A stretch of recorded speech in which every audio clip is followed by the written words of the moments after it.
Mesdames, Messieurs, bonjour, bienvenue à cette émission du 26 juillet 2025, essentiellement consacrée à la culture. Jean-Claude Dikadika, président national d'Ingona Sawa, et Michel Madiba, responsable de la commission des arts et culture, sont nos deux éminents invités. Nous allons élaborer ce matin autour du terme les communautés de la région côtière du Cameroun célèbrent les cultures à Montréal, et ce du 29 au 31 août 2025. La culture, c'est comme l'amour. Il faut y aller à petits coups au début pour bien en jouir plus tard. Cette formulation provocatrice de l'humoriste français Pierre Despropès est empreinte d'humour et de métaphores charnelles. En effet, c'est dans l'amour que les communautés de la côte côtière du Cameroun vont célébrer avec face les cultures du 29 au 31 août 2025 à Montréal, la capitale métropolitaine du Québec au Canada. Ainsi donc, la convention Sawa en Amérique du Nord fera vibrer la grande métropole économique pendant 3 jours. Rendue à sa deuxième édition après la première tenue à Houston au Texas aux États-Unis, cet événement inédit se veut être, selon son président, une belle opportunité de rassemblement pour les fils et filles de la région côtière du Cameroun logés dans diverses associations à travers les États-Unis et le Canada. Devenu indépendant en 1960, le Cameroun est un pays d'Afrique centrale dont les langues officielles sont le français et l'anglais. Peuplé d'environ 30 millions d'habitants, il a vu naître des célèbres artistes Sawa, à l'instar du regretté Manu Dibango, le roi de l'Ambasibé Saligon, Jean-Paul Mondo, Richard Bona, Pierre de Moussi, Ngalé Jojo, Jacques Ndoumbe et j'en passe. Événement de réseautage global des Sawa, la convention vise à connecter les talents, les entrepreneurs et les leaders Sawa du monde entier. Elle contribue aussi à favoriser les échanges, la collaboration et surtout réfléchir sur les opportunités d'avenir. Dans le cadre de cette émission, Immigration FM accueille deux éminentes personnalités au cœur de cet événement. Il s'agit de Jean-Claude Dikadika, président du comité d'organisation de la Convention 2025, et de Michel Madiba, responsable de la communication art et culture. Pour celles des auditrices ou des auditeurs qui ont des questions, vous pouvez les poser via notre page Facebook ou à partir de notre WhatsApp en utilisant le lien affiché au bas de l'écran. Jean-Claude Dikadika, bonjour. Bonjour Norbert. Michel Madiba, bonjour. Bonjour Norbert. Monsieur le Président, où en êtes-vous avec les préparatifs de cet important événement? Merci Norbert de votre invitation à moi-même et à mon frère Madiba. Et bonjour aussi à tous les auditeurs de votre belle chaîne. Oui. Alors, ce que je dirais par rapport aux préparatifs de la convention, nous sommes rendus à la phase finale. Il ne faut pas oublier que nous avons établi une planification qui devait durer 18 mois. Donc, ça fait 1 an et demi que nous travaillons. Et là, nous sommes rendus à pratiquement, quand je regarde les dates d'aujourd'hui, nous sommes rendus à exactement 1 mois du début de l'événement. Donc, nous sommes rendus à la phase finale où on se prépare à accueillir à Montréal, dans la belle région métropolitaine, tous nos invités, mais aussi à continuer de mobiliser tous nos frères et sœurs de notre communauté, mais aussi d'autres communautés, à venir nous rejoindre pour la célébration de ce grand événement. Merci. Pourquoi la convention Sawa? D'où vous vient cette lumineuse idée? Eh bien, ça, il faut remonter aux années 2014 à Houston, effectivement, où à l'occasion de l'installation du président d'une association aux États-Unis, l'idée a commencé à germer de commencer à rassembler, pourquoi pas rassembler les uns et les autres autour des mêmes thématiques, puisque on a découvert que nous vivions à peu près les mêmes enjeux. Donc cette idée a germé quelques années plus tard au niveau de la Géorgie, de la région de Atlanta, et s'est concrétisé entre 2018 et 2023, où la vision a été élaborée Et ce qu'il y a vu, je vais, vous me permettrez de vous corriger un tout petit peu. La première convention a eu lieu à Washington, D.C. Ah, d'accord. En 2021 et non pas à Houston. Donc, mais ça remonte, la réflexion remonte de 2014. Donc, pourquoi la convention? Eh bien, il faut aller chercher dans ce qu'on recherche quand on fait la convention. Eh bien, la convention, c'est davantage un appel à l'union, à l'unité de tous les Sawa qui sont, quand on dit Sawa, on pense justement à l'aire géographique qui part du Campo à Manfé, en passant par la plaine de Beau, et de les rassembler autour des mêmes idées, de travailler ensemble pour promouvoir notre culture, partager nos valeurs. C'est aussi un moment de partage des valeurs, de partage de nos valeurs de solidarité, hein, qui constituent, qui caractérisent l'homme Sawa, des valeurs d'ouverture, mais aussi de travailler sur des enjeux qui ont été identifiés au sein des associations. N'oublions pas que la Convention, c'est un regroupement de différentes associations, de toutes les associations Sawa qui sont installées ou qui sont constituées aux États-Unis et au Canada. Donc, c'est pouvoir les mettre ensemble, pouvoir discuter de nos enjeux qui nous caractérisent, nos enjeux que nous avons en tant que communauté, mais aussi de se projeter à l'avenir. D'accord? En pensant à nos enfants, qu'est-ce que nous pensons vraiment pour eux, mais en ayant toujours un regard vers d'où nous venons pour comprendre aussi ce qui se passe au pays et pouvoir apporter notre modeste collaboration, notre modeste contribution. Michel Madiba, vous êtes le responsable de chargé des agricultures. Dites-nous, d'où viennent les Sawa? Qui sont les Sawa?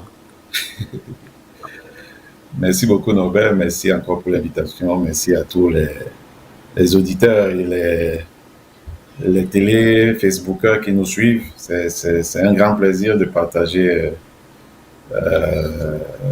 cet événement enfin, avec eux.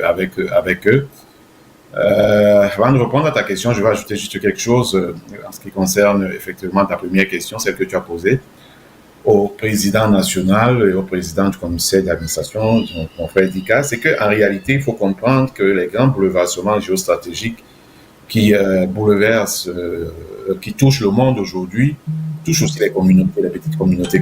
C'est-à-dire que les communautés prennent conscience de leur impact, de leur nécessité à se mettre ensemble. Donc, la Convention vise aussi cela, à nous mettre, comme le disait le PCO, à nous mettre ensemble pour se lancer. Mais mettre qui ensemble? En ce qui nous concerne, nous sommes les Sawa. Les Sawa, c'est quoi? C'est des peuples.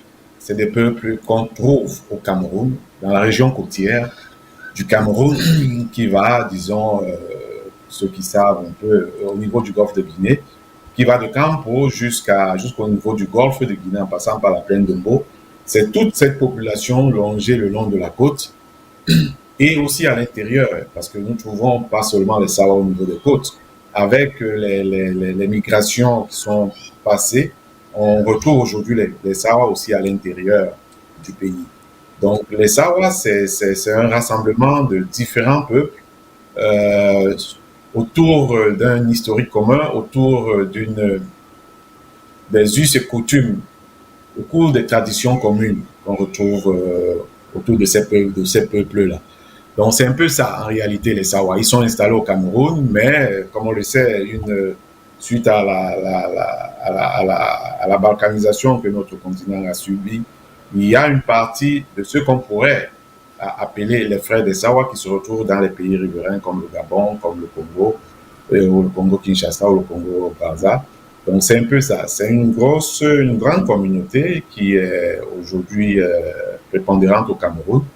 Et puis voilà. Sawa en langue, c'est un terme qu'on utilise en langue douala qui veut dire la côte, les berges. Donc voilà un peu en gros ce qu'on peut dire des Sawa en termes de situation géographique aujourd'hui au Cameroun. Monsieur le Président, quel rôle entendez-vous jouer en tant que culture dans le multiculturalisme canadien en général et plus précisément l'interculturalisme au niveau du Québec? Écoutez, le rôle, c'est justement le rôle de favoriser l'ouverture. Donc, d'ailleurs, ça se démontre avec ce que nous avons pensé faire cette année-ci, nous rapprochant de la culture des Premières Nations. Donc, nous travaillons en étroite collaboration avec le musée de Péronne pour, comment dire ça, voir les éléments culturels qui nous sont communs. Et nous avons justement dans nos échanges pu nous rendre compte que notre cosmogonie, l'être Sawa, la compréhension du monde des ancêtres, la célébration de certains cultes, de certains rituels, il y a des petits éléments communs, ce qui nous a d'ailleurs extrêmement étonnés et qui a favorisé la décision justement de davantage à en apprendre de ce peuple. Donc, le rôle en tant que président, c'est on commence avec le peuple Mohawk, de Première Nation au Québec, mais on n'entend pas rester là. On entend justement continuer dans ce sens-là, dans une perspective de dialogue, de respect, d'échange et comment dire ça, de travail mutuel. Donc, voilà le rôle à mon niveau. Ce qui me semble important, c'est de favoriser ce rapprochement-là. Voilà. Merci. Votre événement à sa deuxième édition, pourquoi avoir choisi Montréal, au Québec, la capitale métropolitaine, pour tenir la deuxième édition? Merci pour cette question. On sait que nous qui vivons à la grande métropole de Montréal, on sait que la particularité de Montréal, c'est que c'est une métropole vraiment très diversifiée, vraiment des échanges interculturels. Donc il y a tellement de cultures différentes ici qu'on se croirait vraiment dans un melting pot, et c'est très agréable de vivre tout cela. Alors, pourquoi? Eh bien, je dirais que c'était le choix de droit qui était présent à Washington, D.C., parce que généralement, au terme de chaque convention, à la fin de chaque symposium, il y a un vote qui se fait, et Montréal a été choisi. On a eu le plaisir de voir que nos frères avait porté haut notre candidature pour recevoir la prochaine édition de la convention. Voilà. Michel Madiba, des ateliers et des expériences immersives vont mobiliser ces 3 jours d'intenses activités. Lesquelles? Est-ce que tu peux répéter la question, Norbert? Je n'ai pas suivi les ateliers. Des ateliers et des expériences immersives. Des ateliers culturels et des expériences immersives vont meubler ces 3 jours. Est-ce que vous pouvez nous en dire davantage? Oui, il y aura beaucoup d'ateliers déjà. En ce qui concerne les enfants, on va commencer par eux parce que c'est l'avenir de notre association et de nos communautés. Les enfants auront des ateliers d'immersion linguistique et culturelle. Comme vous savez, nous tenons beaucoup à ce que les enfants, bien que nés en diaspora, puissent maîtriser la langue parce que étant l'élément, le véhicule privilégié de leur introduction dans la culture. Donc, il y aura beaucoup d'ateliers de linguistique, des ateliers ludiques, culturels, autour justement de la sawanité, pour le dire ainsi. Donc, il y a une grande place que nous accordons aux enfants lors de cette convention. Les autres ateliers concernent effectivement les adultes. Les adultes, il y aura des symposiums, donc des assises de réflexion sur les défis qui sont les nôtres, sur les enjeux qui se dressent à notre communauté. Il y aura aussi des ateliers autour, disons, de ce grand pagne que nous avons mis sur pied pour cette convention. Donc, nous allons faire toute une démonstration de ce nouveau pagne que nous allons présenter au public et au Sawa. Mais il y aura aussi, surtout, nous allons faire de la commémoration parce que, faut-il le rappeler, nous nous retrouvons au mois d'août.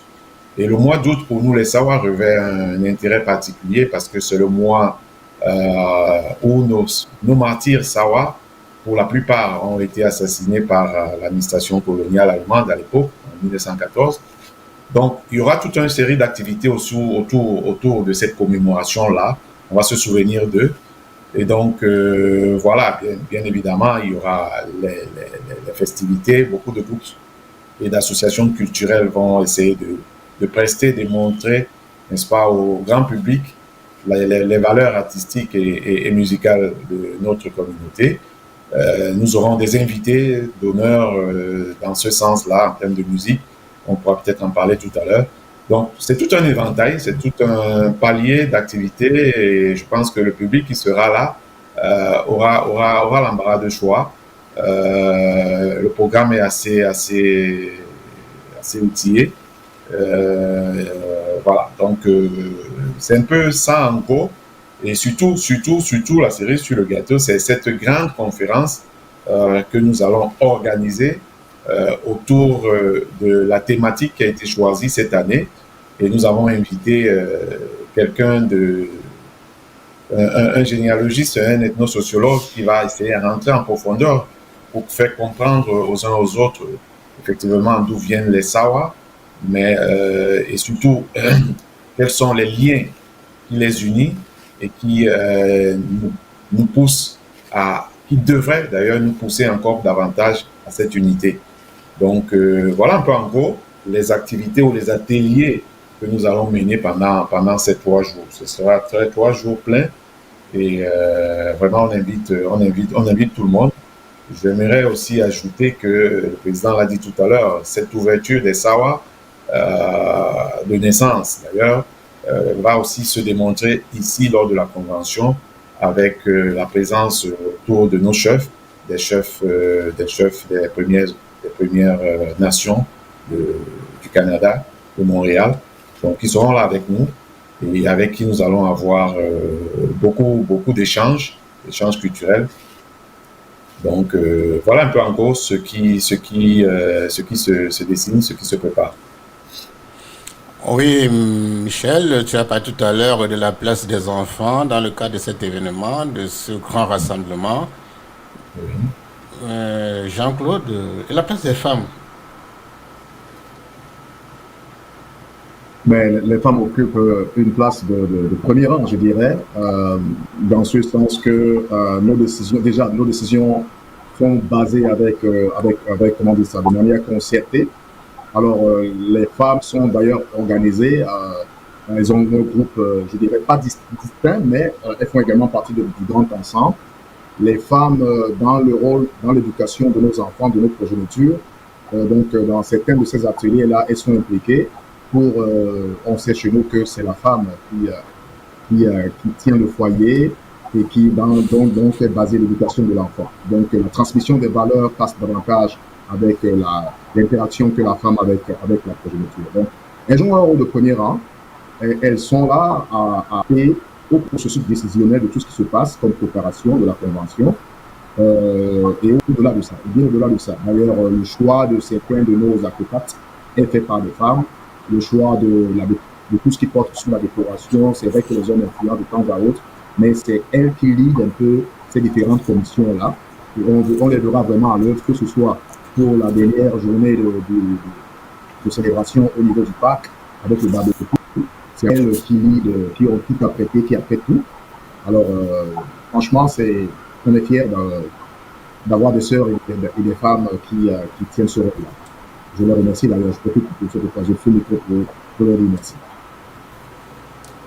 Michel, la culture, c'est aussi la gastronomie et les femmes sont toujours en pole position. Est-ce que vous pensez à un volet gastronomique de cet événement?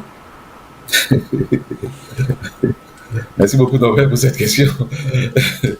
Une convention, un rassemblement sans gastronomie, je pense que ça peut pas avoir lieu. Disons que oui, effectivement, la gastronomie, elle occupe une place importante dans la culture Sawa. Il n'y a qu'à citer le poivre de Pinga ou le ndolé qu'on ne présente plus, qui fait désormais partie des mets les plus exquis de la planète. Donc oui, la gastronomie va occuper une place prépondérante dès le premier jour d'ailleurs, le vendredi 29 déjà. La gastronomie va ponctuer toutes nos activités le vendredi. Le samedi au gala, Et puis le dimanche, il y aura le grand barbecue au parc. Donc, on va joindre l'utile à l'agréable, comme on le dit. Donc, la gastronomie est, j'invite vraiment tous ceux qui veulent goûter encore ou savourer les spécialités culinaires Sawa qu'on ne présente plus, sont invités à venir. Là, ce sont les mains des femmes et des filles Sawa qui vont les préparer. Donc, j'invite vraiment tous nos auditeurs ici, ceux qui peuvent, à venir aussi pour ça, en dehors des autres aspects de la culture, surtout la gastronomie, qui est à l'ordre du jour. Et ils sont les bienvenus. Elle a toute sa place, Norbert. Elle a toute sa place, la gastronomie. Nous allons souffler un peu à musique et nous revenons juste après. Et Michel, vous allez nous expliquer cette musique. Merci. Qui va accompagner votre convention. Et c'est très belle musique. Merci.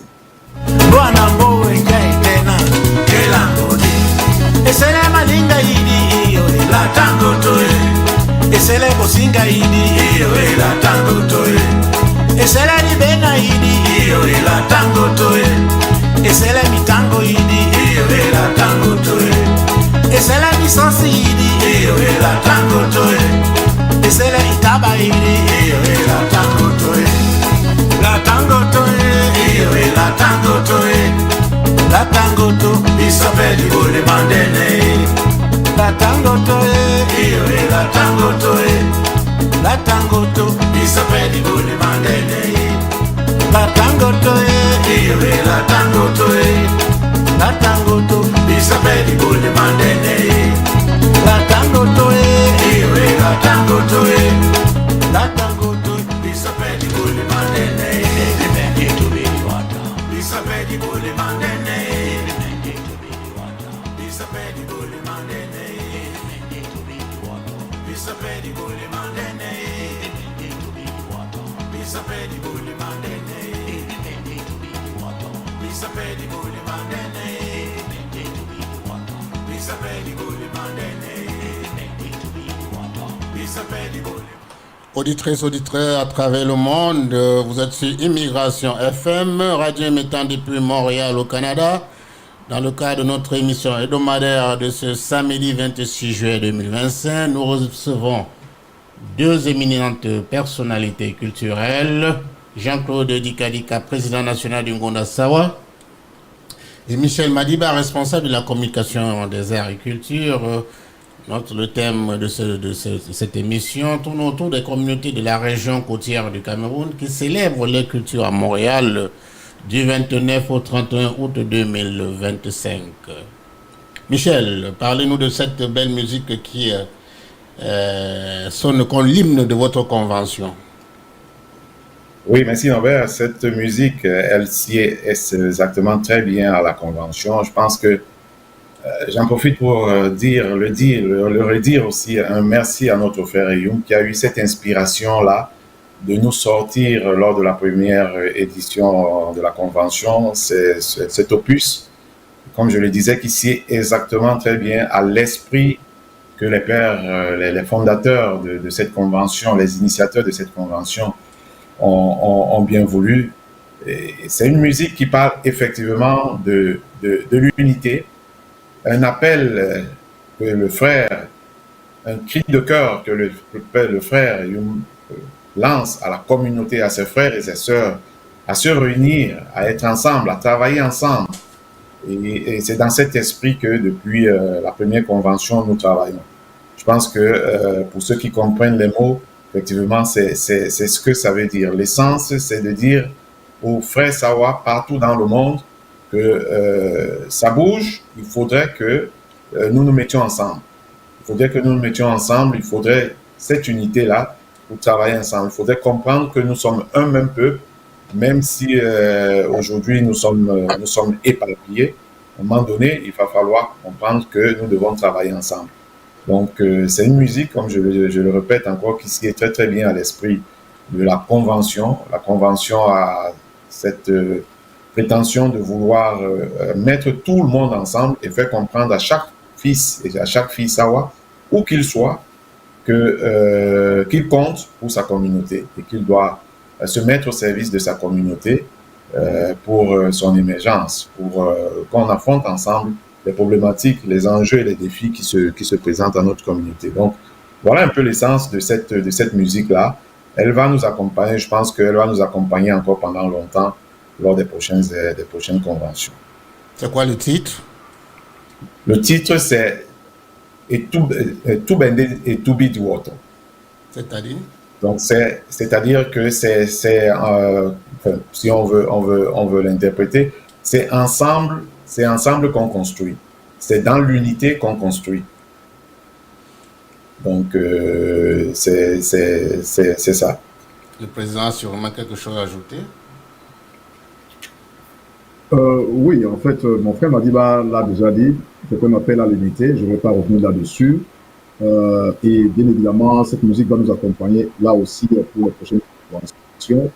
L'étude du retour, c'est aussi pour dire finalement, quand quelque chose devient très gros, ça se peut que les filets ne puissent plus tenir le son. Donc, et tout et l'étude du retour, donc finalement, il faut être ensemble. Il faut être ensemble pour avancer et puis affronter ce qui comme on dit en bon québécois, ce qui s'en vient. Donc, voilà à peu près ce que je voulais ajouter pour ce que merci. Très bien, Jean-Claude. Votre vision et surtout vos valeurs reposent sur 5 principaux piliers, à savoir l'unité, la diversité, le respect, l'ouverture, le progrès. Comment les implémentez-vous au niveau de votre organisation? Alors, d'abord l'unité. L'unité, c'est l'effort que nous faisons au quotidien de rassembler tout le monde. On est extrêmement inclusif dans notre définition de qui est Sawa. Donc, une fois que nous sommes accordés sur cette définition-là, on est extrêmement inclusif. Donc, on veut avoir tous les Sawa, que ce soit côté du volet, comme on dit chez nous, francophone ou anglophone, une fois qu'on est identifié du côté, quelle que soit son origine généalogique, on est inclusif. Donc ça, c'est sur le plan de l'unité. Sur le plan du respect, bien évidemment, vous savez que l'homme Sawa, à la base, c'est quelqu'un qui est extrêmement fin, qui est respectueux, mais on veut davantage, on a pu observer au cours des dernières années, comme un effritement de certaines de ces valeurs-là. Et si nous avons retenu, c'est à cause du fait que, effectivement, nous sommes déterminés à pouvoir renforcer le volet, par exemple, le respect. Respect de quoi? Respect de nous-mêmes, de qui nous sommes, respect de nos origines, respect de notre culture, respect de nos traditions. C'est extrêmement important, surtout pour nous qui vivons dans la diaspora depuis si longtemps, de continuer à avoir un mode de vie, même si on a été adopté, on respecte les valeurs de nos pays d'accueil respectifs, mais ne pas oublier d'où nous venons et toujours garder à l'esprit nos façons de faire, garder ce qui est positif dans tout ce que nous avons pu recevoir comme éducation. Donc, ça, c'est un élément extrêmement important. L'autre valeur, je pense qu'il y a aussi l'ouverture. J'ai touché tantôt au niveau de l'ouverture. Originellement, l'homme de Sawa, vous savez, quand on parle au pays, on entend au pays, on dit souvent pas au pays, le vivre ensemble. Le vivre ensemble, je crois que quand on regarde l'histoire du Cameroun, le Cameroun a commencé, l'histoire du Cameroun a commencé à la côte. Et la côte, c'était qui? C'était les Sawa. Donc, en termes d'ouverture, nous sommes déjà géographiquement ouverts au monde, parce que tous les peuples qui sont installés sur les côtes, en général, sont ouverts au monde, étant donné que la navigation, le premier mode de navigation, c'était maritime. Et notre ouverture, justement, à accepter les autres, à accepter la différence. C'est à vivre avec, à conjuguer avec la différence, avec les autres, et aller chercher ce qui est positif dans la différence. On ne voit pas la différence comme un facteur de division, mais on voit ça comme un facteur d'enrichissement. Pour autant que les autres peuvent communiquer ensemble.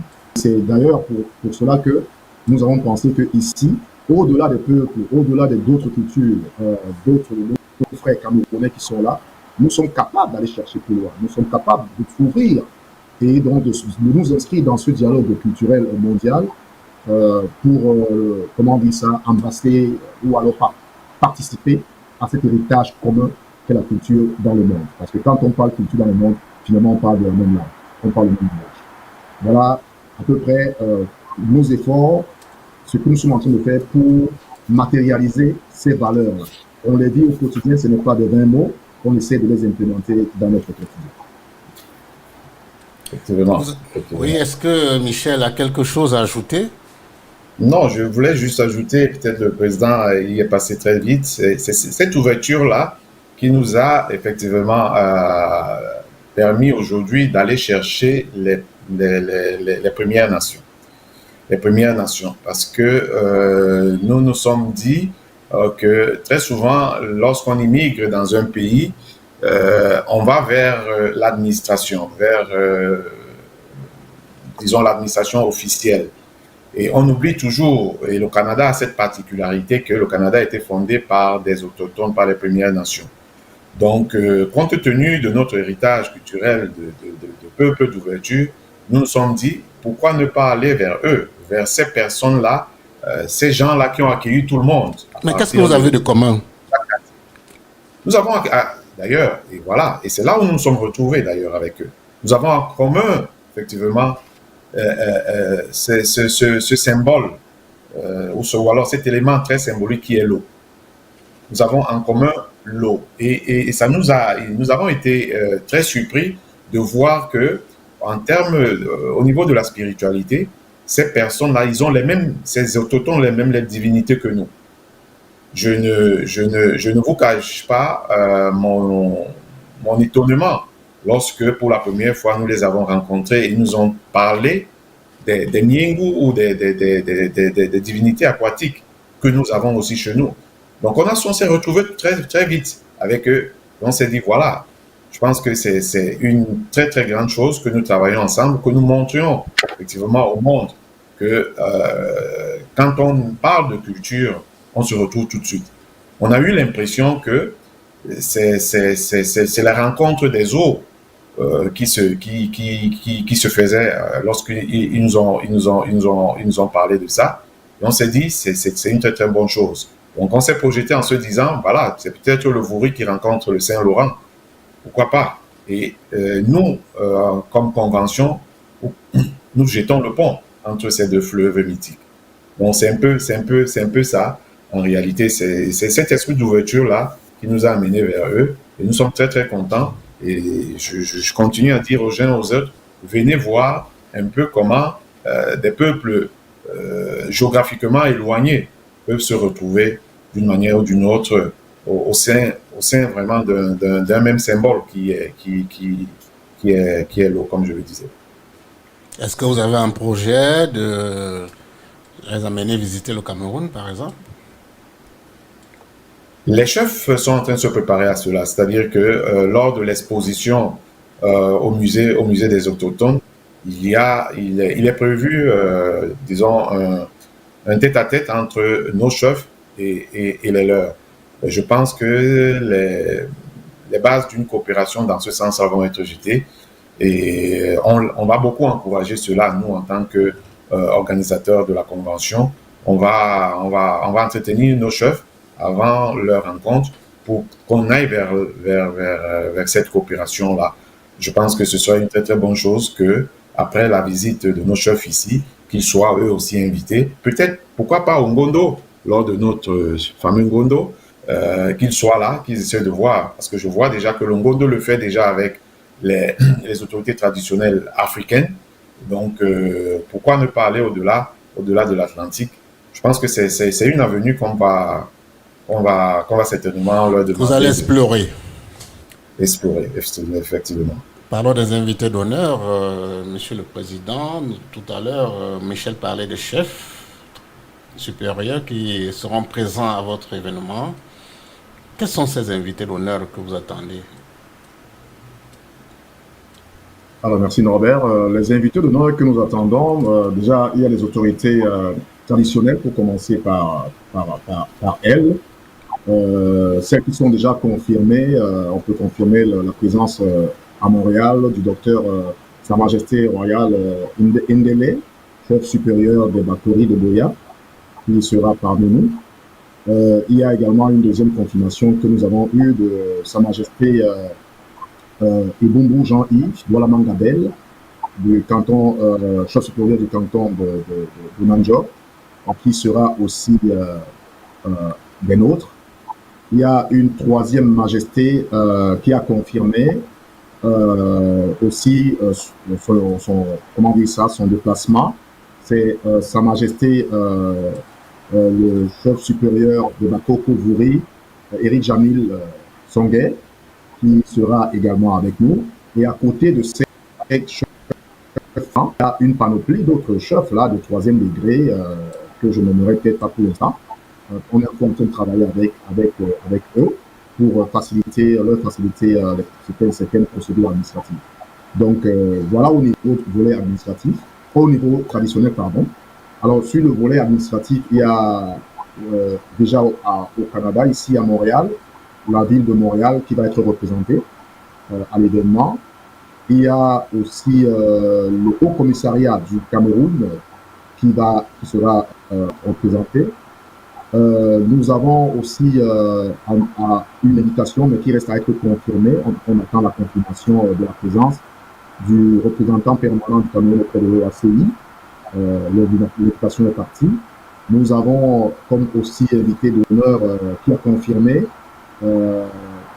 la directrice générale de la ville de Kielce, Maître Ndale Miano, qui a confirmé déjà aussi. Et puis, ça c'est au niveau du Canada. On attend la confirmation de certaines autorités politiques, de deux côtés d'ailleurs, au fédéral comme de deux palais de gouvernement fédéral et provincial. On attend la présence de ces députés-là, qui restent à être confirmés, les messages sont partis. Au niveau du pays, je pense qu'on est encore en train de discuter. Il y a non, il n'y a pas encore de confirmation, mais nous avons envoyé des invitations, nous avons envoyé de l'information et nous attendons d'avoir des confirmations, des retours.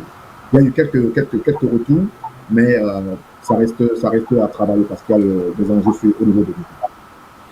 Voilà à peu près le parterre de monde en termes d'invités. Il y a évidemment les artistes, je ne vais pas mentionner les artistes au niveau du volet artistique. Tout à l'heure, mon frère m'a dit qu'on en a parlé. Il y a un artiste qui a confirmé, ça le donne. Il y a aussi, le conférencier Loum Madiba, Jacques, qui a confirmé. Et puis, voilà à peu près le parterre de monde que nous attendons à la conférence. Très bien, c'est du bon monde. Et vous estimez à combien le nombre d'invités? Vous attendez combien d'invités environ? Alors, c'est pour la deuxième convention, la deuxième édition de la convention, nous avons voulu être un peu plus ambitieux. Étant donné l'expérience que nous avons eue, on a été surpris à Washington DC parce qu'on avait été modeste. On avait 350 et 400. Donc, il y a eu vraiment, c'était complet. On a voulu cette année-ci planifier sur un chiffre de 500. Donc, il y a 500 participants. Dans les 500 participants, on pense qu'il y a à peu près 250 qui viendront d'ailleurs. Et nous-mêmes, déjà, nous constituons un très grand nombre. Et pour ceux qui pourront faire des déplacements, on pense être à peu près autour de nos chiffres. Donc, environ 500 individus, 500 participants sont attendus au niveau de la convention cette année-ci. Très bien, les auditeurs vous suivent attentivement et j'ai des questions qui sont tombées sur Facebook. Alors, la première question vient de Ibois Jérôme depuis Gatineau. Il veut savoir si les Mbo de Konsamba sont concernés par ce recoupement. Si oui, comment en devenir membre, Michel? À date, je sais qu'il y a des membres Mbo, mais je ne sais pas je ne pense pas qu'ils soient là en tant qu'association. Il y a des membres Mbo qui font partie de la convention, qui sont soit aux États-Unis ou au Canada, et qui participent, je pense, à moins que je me trompe, le président peut me le dire, ils sont à titre individuel à date. Qu'est-ce qu'il faut faire pour participer? Le site internet est là, www.sawacona.org. Sawa s'écrit SAWACONNA.org. Donc, à partir de là, quiconque veut participer à la convention aura toutes les informations et toutes les adresses Et donc, voilà, et il y a les réseaux Facebook aussi, Twitter et tout, et TikTok, où les gens peuvent aller chercher l'information. Donc, s'il est à Gatineau, il est très proche. Il suffit juste de... Il y a plusieurs numéros de téléphone là. Il peut appeler. Donc, mais en tant qu'association, si les mots en ont une, je ne suis pas au courant, il suffit juste de nous contacter. Nous, la convention veut rassembler toutes les associations en Amérique du Nord. Et quand je dis en Amérique du Nord, c'est vraiment en Amérique du Nord, Canada, États-Unis, éventuellement Mexique. Donc, s'il y en a une, contactez-nous. Il y a déjà les Mbo, il y a les Batanga, il y a les Bakossi, il y a les Douala, il y a les Banco. Bref, nous sommes ouverts. C'est ça le but de la convention. Regrouper tout ce monde-là, toutes ces associations-là, afin qu'on puisse travailler ensemble. Alors, Jean-Sébastien, est-ce que le président a quelque chose à ajouter? Oui, j'aimerais ajouter que pour participer à la convention, il y a deux façons de le faire. On peut le faire au sein d'une association, parce qu'on est déjà membre d'une association qui est à l'organisation de la convention. Mais on peut également y participer en tant qu'individu, parce qu'on s'identifie comme étant un SAWA. Alors, ce qu'on demande, c'est de se rapprocher tout simplement, d'attraper n'importe quel, de mettre la main sur n'importe quel SAWA qui est au courant de la convention. Et on va pas arrêter. Dans nos séances, on se réunit chaque dimanche de bientôt 1 an et demi, chaque dimanche où on se réunit. Alors, il y a une soixantaine de personnes qui se retrouvent. Si vous mettez une de ces personnes-là, elle sera capable de vous amener à un de nos rassemblements, à une de nos rencontres. Donc, voilà les deux façons à peu près où vous pouvez vous rapprocher et participer aux travaux de la convention. Donc, tout le monde est bienvenu. Ensuite, vous êtes à Gatineau. Ngonda Sawa en elle-même en tant qu'association est représentée à Gatineau. Ottawa, on a une unité à Ottawa-Gatineau et il y a beaucoup de membres de ce côté-là aussi. Vous pouvez vous renseigner, vous aurez certainement l'information à portée de main, mais comme m'a dit mon frère Madiba, il y a des numéros de téléphone aussi, et puis le site qui sont des voies directes, des accès directs, des voies d'accès directs pour arriver à la convention. Jean-Sébastien, c'est un Québécois qui suit très attentivement cette émission. Il est à Trois-Rivières. Il dit adorer votre chant de ralliement. Il aimerait savoir ce que ça veut dire. Vous l'avez expliqué tantôt. Oui, donc, oui, vas-y, Président. Non, vas-y, ça c'est... Non, ben, le chant de ralliement, comme on l'a dit, le titre, c'est dire que c'est dans l'unité qu'on fait de grandes choses. C'est un appel à l'unité, un appel à travailler ensemble, à se mettre ensemble. Et nous pensons que cette unité, elle naît de la conscience d'être tous un et d'avoir les origines communes. C'est pourquoi nous saluons effectivement le frère Youm qui a eu cette lumière-là de nous sortir cet opus avec des mots vraiment qui collent à la réalité, à l'idée que nous faisons de la convention. Donc, c'est ça la chanson tourne autour de cet appel à l'unité, de cet appel au rassemblement, afin que nous puissions travailler ensemble pour notre communauté. Donc, voilà, c'est un peu ça. S'il a plus de questions, s'il a beaucoup besoin d'autres informations, comme Jean l'a dit, il peut aller au niveau de nos pages Facebook et on sera volontiers lui aller beaucoup plus en profondeur. Si je peux me permettre, Norbert, d'ajouter quelque chose sur ce que mon frère vient de dire. Pour ce chant, pour ce cri de l'été, il faut aussi peut-être y ajouter notre slogan. On va peut-être le mettre à côte. C'est ce qu'on dit dans notre langue. Voilà, c'est une langue de Bantou. Mboapo, ça veut dire un seul peuple. Motomo, ça veut dire un seul être. Et puis Ndolopo, ça veut dire un seul amour. Ça veut dire que un peuple, un être, rassemblé par un seul amour, un seul cœur, qui doit rassembler, qui doit unifier ce peuple, et ce peuple doit se constituer comme un seul être. Donc, au-delà de nos diversités, nous devons être unis à travers un seul amour. Donc, Moapo, Motomo, Ndolopo. Voilà à peu près ce puissant slogan que nous véhiculons, qui nous guide. Merci, madame. Bertin, en Ontario, a sa préoccupation, c'est des concerts. Est-ce qu'il y aura des concerts pour sentir programmés pour votre événement? Il y a le concert, disons que c'est pas en tant que concert uniquement avec Saleh John. Saleh John sera là, comme je l'ai dit, durant les 3 journées. Donc le vendredi déjà, le frère aura l'occasion et l'opportunité de voir Saleh John en prestation. Le samedi, c'est sa journée c'est la journée où il va prester pendant une plus longue période. Et puis le dimanche, il va certainement être au parc avec nous, avec les enfants, avec ses fans, beaucoup plus nombreux, parce que le parc est ouvert à tout le monde, personne ne paye. Alors qu'à la soirée culturelle, à la soirée de gala, l'entrée est payante à la soirée de gala. C'est combien? Il faut être explicite, c'est combien l'entrée? Il y a un forfait. C'est un guichet fermé ou alors Il y a un forfait de $150 qui est demandé à tous ceux qui veulent participer aux 3 jours. D'accord. C'est un forfait qui donne droit aussi bien à la journée de vendredi, à la soirée de gala de samedi et aux activités au parc le dimanche. Donc, voilà, toutes les informations en ce qui concerne l'achat sont dans nos sites, dans nos forums. Et puis voilà, donc le $150, vraiment, c'est un prix dérisoire pour l'immensité du contenu que nous offrons et surtout pour les 3 jours.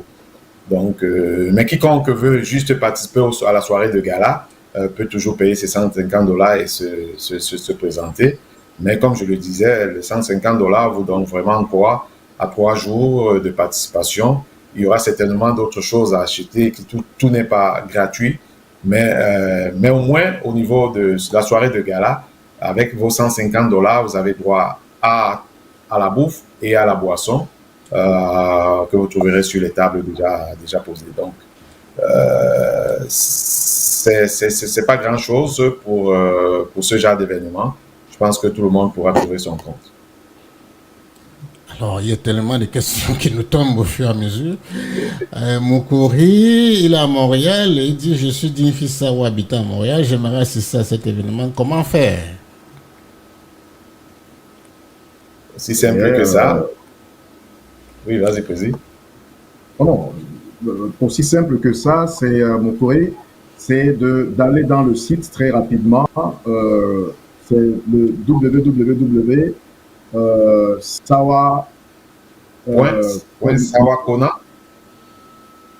Voilà. Non. C'est convention. D'abord, convention art commercial sawakona.org.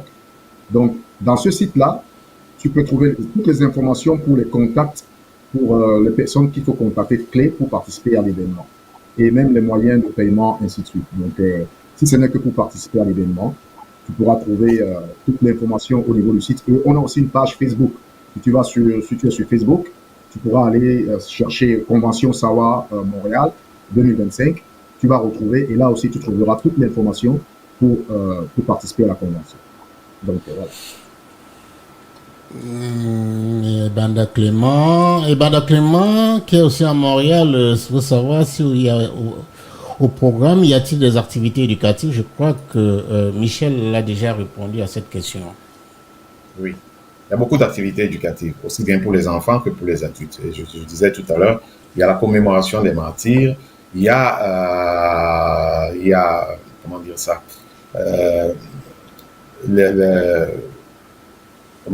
l'immersion, il y aura la présentation du Ndolé, il y a la présentation de toute la littérature Sawa, une exposition de livres.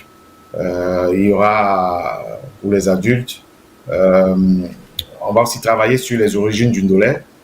Il y aura une petite exposition sur le Ndolé. Donc voilà, il y a assez d'activités pour les jeunes, pour les adultes et aussi pour les enfants et les jeunes, comme on l'a dit. Il y a, pour ceux qui veulent aussi, peut-être apprendre à esquisser quelque part d'Ambasibé, vous êtes les bienvenus au parc. Vous aurez des chefs qui seront là, des maîtres danseurs qui seront là. Ceux qui veulent apprendre à nouer, ou les femmes qui veulent apprendre à nouer le pagne sur la tête, ou alors les jeunes, le foulard sur la tête, ou alors ceux qui veulent savoir comment attacher leur sangha pour les hommes. Vous aurez tout ça là, aussi bien le vendredi, mais surtout le dimanche au parc. Il y aura des gens qui seront là pour vous montrer comment procéder. Donc, voilà, il y a toute une panoplie d'activités qui sont réservées, aussi bien aux jeunes qu'aux enfants et aux adultes. Très bien, nous amorçons la dernière ligne droite de cette émission qui va durer bientôt 52 minutes. Mais avant de clôturer, je vais passer la parole au président pour un message aux filles et fils Sawa, au Canada en particulier et dans le monde en général. Alors, merci Norbert de cette opportunité. C'est pas tous les jours qu'on a l'occasion de parler à nos frères et sœurs déjà ici. C'est vrai que le Ngonda Sawa est un regroupement de toutes les tribus Sawa. Dans le Ngonda Sawa, dont j'ai l'honneur d'être le président, il y a tout le monde qui est là, mais nous pensons qu'il y a encore l'opportunité de rassembler, de rappeler. Nous avons constaté que certains de nos frères vivent encore en marche, pour ceux qui viennent d'arriver ou même pour ceux qui sont là depuis très longtemps. Alors la convention, c'est une occasion de rassemblement, vraiment de rassemblement, de mettre nos idées, de mettre vraiment nos intelligences ensemble. On a peut-être beaucoup mis l'accent sur le volet gastronomique, mais n'oublions pas que la convention, c'est d'abord le symposium, c'est d'abord le moment de réfléchir sur qu'est-ce que nous faisons ensemble, qu'est-ce qu'on est capable de faire ensemble. Nous avions été à Washington, nous avons eu des projets, quelques projets. Ces projets, certains ont atteint un certain niveau de maturité qui nous permet de les présenter aujourd'hui avec fierté. Nous avons pu avoir des réalisations, d'autres ne sont pas encore à ce niveau de maturité. Alors, je vous invite tous, pour ceux qui sont au Canada, de ne pas traîner les pas, de participer aux travaux de la Convention, de venir nous influencer pour que nous puissions construire notre communauté, notre belle communauté ensemble. Pour ceux qui sont à l'extérieur, et Dieu sait que nous recevons beaucoup d'interpellations pour ceux qui viennent d'Est, qui sont à l'extérieur et qui suivent nos travaux. Nous étions surpris de voir leur implication. Alors je leur dis d'abord merci de vous être impliqués, merci de vous être montré, partie prenante pour nous accompagner dans la réalisation de ce projet-là. Et pour ceux qui pourront faire le déplacement, nous avons hâte de vous accueillir dans la belle région métropolitaine de Montréal pour vivre cette expérience immersive ensemble auprès de nos aînés. Voilà tout ce qu'il reste, je vais dire. Mais je ne voudrais pas qu'on termine, ce qui permet, cette partie-là sans toutefois remercier nos partenaires qui nous accompagnent. Les partenaires, c'est très important pour l'organisation d'un tel événement. Je voudrais remercier particulièrement le cabinet d'avocats de Maître James Ebongue qui nous accompagne vraiment dans plusieurs volets, y compris le volet financier. Alors, je voudrais aussi remercier l'agence de voyage de Janice Voyage qui nous accompagne parce qu'il y a une partie du monde qui arrive de partout dans le monde. Janice Voyage nous accompagne vraiment pour tout ce qui porte sur le déplacement, même le visa, l'extension de visa de différents invités, mais aussi l'agence Remax. L'agence Remax qui est un partenaire, c'est pas la première fois qu'on travaille ensemble. Merci beaucoup pour cette agence de courtier immobilier. Et puis le cabinet aussi MCBC, qui est un cabinet comptable qui vient de rejoindre le groupe, le nombre de nos partenaires. Je ne terminerai pas sans penser à notre soeur Marcel Priso qui gère Agathe Academy, qui est un centre de tutorat pour l'accompagnement éducatif. Voilà. Donc voilà à peu près ce que je voulais ajouter. Et aussi, un dernier mot pour dire, nous avons un tissu. La particularité de la deuxième convention à Montréal, c'est qu'il y a un pan qui a été élaboré par nous-mêmes, par une de nos sœurs, avec une équipe extrêmement intéressante que vous trouverez sur notre page Facebook. Alors, le pan est disponible, il s'achète à $50 vous pouvez avoir toutes les informations, comme on l'a dit, sur comment est-ce que vous pouvez acquérir le pain. La distribution est assez facile. Donc, n'hésitez pas. Nous les Sawa, faisons de cet événement-là un succès. Un succès qui fera honneur à nous-mêmes d'abord et à nos enfants. Merci. Merci Président. C'est vrai, nous avons dépassé le temps largement imparti à cette émission. Ben, c'est pas grave, c'est la culture. C'est sur cette balade du Makossa que nous allons terminer notre émission de ce samedi 26 juillet 2025. Immigration FM exprime sa profonde gratitude à nos deux éminents invités, Jean-Claude Dikadika et Michel Madiba, qui, rappelons-le, sont respectivement président du comité d'organisation et responsable de la commission des arts et culture. L'intégralité de cette entrevue sera diffusée sur toutes nos plateformes Facebook et YouTube. À la présentation, Norbert Laterné Alain. À la prochaine si Dieu le veut.